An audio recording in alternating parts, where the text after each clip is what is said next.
বিশ্বনাথদার কাছে আসবো। বিশ্বনাথদা, গত লোকসভা নির্বাচনে এই সন্দেশখালীতে মহিলাদের মারধর, নির্যাতন, ভোটের আগে যে ভয়ঙ্কর অভিযোগগুলো উঠেছিল, আবার এবারের বিধানসভা নির্বাচনের ভোট গণনার আগে এমনই অভিযোগ সামনে এলো। আমি বলছি যে এই এতক্ষণ ক্যামেরা বন্ধ করে দেওয়ার যে অভিযোগ এবং মহিলাদের যে একের পর এক অভিযোগ শুনলাম, এই অভিযোগগুলো কমিশনের কানে পৌঁছলো না। কমিশন একদিকে কড়া বার্তা দিচ্ছে, নিরাপত্তা এতটা আঁটোসাঁট, তাহলে কি ফলটা কমিশনের প্রায়োরিটি লিস্টে ছিল না?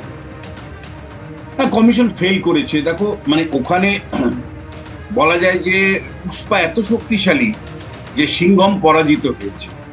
পুষ্পা সত্যি আক্ষরিক অর্থেই শক্তিশালী। তার কারণটা হলো, কয়েকটা নির্বাচনে যদি তুমি ফলাফলের দিকে তাকাও তাহলে দেখবে যে পুষ্পা কার্যত ওখানে বেতাজ বাদশা। 2024 লোকসভা নির্বাচন, ওই ফলতা কেন্দ্র থেকে অভিষেক বন্দ্যোপাধ্যায় কত পার্সেন্ট ভোট পেয়েছিল জানো? 90%। মানে প্রতি 100টা ভোটে 90টা ভোট অভিষেক একা পেয়েছে। এবং মানে বুথের পর বুথ শুধুমাত্র অভিষেক ছাড়া আর কেউ ভোট পায়নি। এবং পঞ্চায়েত নির্বাচনগুলোতে ফলতাতে কোনো নির্বাচন হয়নি। ফলে এই রকম বেতাজ বাদশা, আমার তো মনে হয় যেই মুহূর্তে ইলেকশন কমিশন চ্যালেঞ্জ করেছে তাকে, ও আরো কাউন্টার চ্যালেঞ্জ করে বসেছে। অবশ্য কাউন্টার চ্যালেঞ্জ তোমার ইয়েতেই দেখলাম, টেলিভিশনেই দেখলাম, ক্যামেরাতেই দেখলাম। উনি পরিষ্কার করে বললেন যে তোমরা যদি সিংহম হম, আমরা তাহলে পুষ্পা। তা পুষ্পা কে? পুষ্পা হলো চন্দন দস্যু। চন্দন দস্যুর সাথে মানে আইন ফেল করেছে। আমাদের পশ্চিমবাংলার দুর্ভাগ্য, আইন ফেল করেছে, ইলেকশন কমিশন ফেল করেছে, এবং মানে আইন ভঙ্গকারী একটা ক্রিমিনাল পুষ্পা তার জয় ঘটেছে। অর্থাৎ পুষ্পা চরিত্রটা যদি তুমি দেখো, সে আইন ভেঙে সে চন্দন কাঠের দস্যু। চন্দন কাঠ দস্যু শেষ পর্যন্ত জয়ী হয়েছে, এবং মানে সিংহম ফেল করেছে। কিন্তু বৃহত্তম জায়গা থেকে তুমি একটু ভাবো যে কতটা ডেসপারেট থাকলে ওই সেলোটেপ লাগিয়ে ভোট করে দিতে পারে। কতটা ডেসপারেট থাকলে তুমি বলো যে মানে সিসি ক্যামেরা বন্ধ করে রাখতে পারে। কতটা ডেসপারেট থাকলে ওই সমস্ত বুথগুলোতে যারা প্রিসাইডিং অফিসার ছিল তারাও চুপ করেছিল। কতটা ডেসপারেট এবং কতটা ভয় থাকলে, ভয় মানে তৈরি করতে পারলে এই মানুষগুলো আজকে যারা ক্ষোভ বিক্ষোভ দেখাচ্ছেন, তারা সুর করে গিয়ে তৃণমূল কংগ্রেসকে ভোট দিয়ে আসতে বাধ্য হয়েছেন। এই ছবিটা কলঙ্কজনক ছবি, এই ছবিটা লজ্জার ছবি। এই ছবিটা মনে করিয়ে দেয় আরামবাগের মানে যে রাজনৈতিক পরিস্থিতি এক সময় ছিল, সেই রাজনৈতিক ছবি আরেক অতীতের সেই ছবি মনে করিয়ে দেয়। এটা কেশপুরের ছবি আমি দেখেছি 2001 সালে এই ধরনের ছবি দেখেছি। ক্যানিং পূর্বে আমি ছবি দেখেছি এক সময়। এই জীবনতলা নিয়ে এত কথা হয়, এই ছবিগুলো আমরা দেখেছি। দেখো, একটা সময় এদের তত্ত্বাবধানে ভোট হতো, কিন্তু এরা নেতা ছিল। সিপিএম এর আমলে এরা নেতা কেউ হয়নি, কিন্তু তৃণমূল এদেরকে নেতা বানিয়েছে। যারা ভোট লুট করত, যাদের বিরুদ্ধে সন্ত্রাসের অভিযোগ ছিল, তারা এখন কার্যত বলা যায় যে তৃণমূল কংগ্রেসের প্রথম সারির নেতা। এটা দুর্ভাগ্যের, আমি তোমায় বলছি। এবং বারবার এই প্রশ্নটা আসছে যে কলকাতায় যারা শাসন করেন, যারা বাংলার বাঙালি সংস্কৃতি বলেন, তাদের একবার ভাবা উচিত। এই সংস্কৃতি তো বারবার মানে প্রকাশ পাচ্ছে। আজকেও মগরাহাটে 15টা বুথে ভোট ছিল, মানে একটা বুথে তার মধ্যেও প্রক্সি ভোট ফেলে দিয়েছে, যার জন্য ইলেকশন কমিশন 3টের পর থেকে একটা বুথের পার্সেন্টেজ দিতে পারেনি। 14টা বুথে দিয়েছে, একটা বুথে দিতে পারেনি, একটা বুথের মধ্যে প্রক্সি ভোট ফেলে দিয়েছে।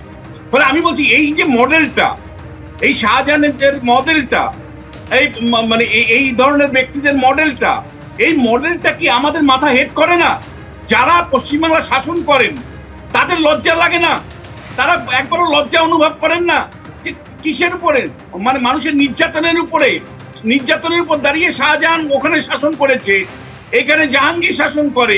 এই শাসনটা যে আলটিমেটলি মমতা বন্দ্যোপাধ্যায়ের শাসন, এই মডেলটা যে মমতা বন্দ্যোপাধ্যায় তৈরি করেছেন, এর ফলে তার লজ্জা লাগার কথা, কিন্তু লজ্জার সামান্যতম লেশ আমি দেখি না। এই কেন মানে ইলেকশন কমিশন আটকাতে পারলো না, সেই প্রশ্নটা করছে, কিন্তু একবারও বলছে না যে অপদার্থগুলোকে আমরা তৈরি করেছি, যাদেরকে প্রার্থী করেছি, তারা নিজেদেরকে ডিক্লেয়ার করছে চন্দন দস্যু আমরা। হ্যাঁ, একটু প্রদীপ্তর রিঅ্যাকশন নিতে হবে। না আসলে কনফিডেন্স বিল্ডিং মেজার স্যার বলেছেন ব্যর্থ, নির্বাচন কমিশন সম্পূর্ণ ব্যর্থ, ওই যে কি ট্রাভেল মেকার ফেকার সব তৈরি করেছিল সব ব্যর্থ। অর্থাৎ নির্বাচন কমিশন এত কিছু করার পরেও ওই একটা কেন্দ্রের জন্য নির্বাচন কমিশন সম্পূর্ণ ব্যর্থ হয়ে গেল। নির্বাচন কমিশনের কাছে একটুও ক্ষমতা থাকলো না যে ওই রকম জঙ্গল রাজ থেকে বেরিয়ে আসে। আসলে এইটাই তখন থেকে বলার চেষ্টা করছি, এই যে ন্যারেটিভটা বিল্ড আপ হয় না, এই ন্যারেটিভটাই হচ্ছে সব থেকে ভয়ঙ্কর, যেটা বাস্তবের মাটি থেকে প্রচুর এখানেই তো প্রদীপ্ত বিরোধীরা বলছে যে তোমরা এমন মেকানিজম তৈরি করেছো যার জন্য এই পরিস্থিতি। এটা কি না মেকানিজম তৈরি করার ক্ষেত্রে যদি আজকে এই মানুষরা, যেটা জয়প্রকাশ বাবু কিছুক্ষণ আগে বললেন, 48 ঘন্টা পরে বেরিয়ে আসতে পারে, 24 ঘন্টা আগে থেকে না, সিংহাম থাকার পরে না, তখনই তো মানুষের মনে সন্দেহটা দ্বিতীয় ক্ষেত্রে জাগে যে যেখানে একটা মানুষকে সার্বিকভাবে ভোটদান করা হচ্ছে সেখানে সন্দেহের তীর তার উপর ফেলে দেওয়ার চেষ্টা করা হচ্ছে। কিন্তু ইলেকশন কমিশন পশ্চিমবঙ্গের এই অঞ্চলে কাজ করে না, সংবিধান এই অঞ্চলে কাজ করে না, তাহলে সংবিধান, গণতন্ত্র, তাহলে ইভিএম এ যে টেপ লাগানো, পুলিশ প্রশাসন, এই যে ছবিটা আরেকবার রাখতে বলবো আমি, তাহলে তুমি বলছো কিছু হয়নি প্রদীপ্ত? না আমি কি বলছি, আমি বলছি ইলেকশন কমিশন যে ব্যবস্থাপনা নেওয়ার সেটা নেবে, সেটাও আমার প্রথম বক্তব্যে পরিষ্কার বলা ছিল। কিন্তু তার সঙ্গে সঙ্গে যে বাতাবরণের কথা সামগ্রিকভাবে বলে দেওয়া হচ্ছে, যে লজ্জার কথা বলা হচ্ছে, যে লজ্জা পায় না বা কিছু না, সেইটার বিরোধিতা আমি করছি। একটু শান্তনের রিঅ্যাকশন নেব। হ্যাঁ না দেখুন, সমস্যা হচ্ছে কি, ওনারা তো মহাপুরুষ, শাহজাহান, জাহাঙ্গীর, এরা সব ভারত শাসন করেছেন, এনাদের নামে কোনো অভিযোগ করাটাও একটা খুব ভুল কাজ। গ্রামের এই প্রান্তিক মহিলা, হিন্দু বাড়ির মহিলারা অবরোধ করছেন, তার মধ্যেও তৃণমূল কংগ্রেস বলছে, মানে আমি এদের ভাবি তৃণমূল কংগ্রেসে যারা বলছেন তাদের কোনো চৈতন্য আছে? 48 ঘন্টা পরে কেন করছে, 4 ঘন্টা পরে কেন করেনি, এটা নিয়েও তদন্ত হওয়া দরকার। মানে সত্যি কথা বলতে গেলে যদি সামান্য এই গরিব মানুষগুলো, এই গরিব মানুষগুলো না, সন্দেশকারীদের শাহজাহান কোনো দোষ করেনি, খুব ভালো ছেলে, ওর বিরুদ্ধে যারা রাস্তায় নেমেছিল তারা সব খারাপ। তারপরে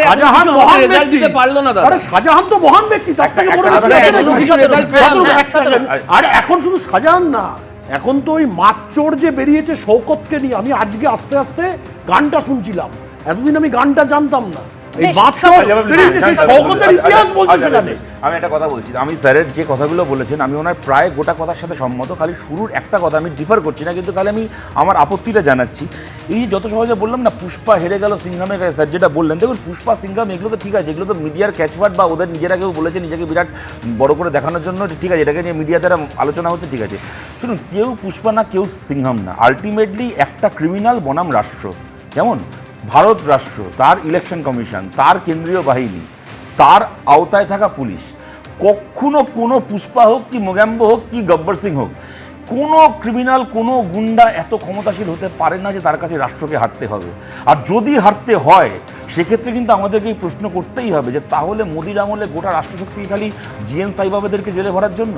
যে জিএন সাইবাবা যেন প্রফেসর, তার শরীরের 90% ক্রিপল্ড, পঙ্গু, প্রতিবন্ধী মানুষ, তাকে 10 বছর জেল খাটানোর পরে সুপ্রিম কোর্ট বলেছিল লোকটার কোনো দোষ নেই, জেল থেকে বেরোলেন, কয়েকদিনের মধ্যে তার মৃত্যু ঘটলো।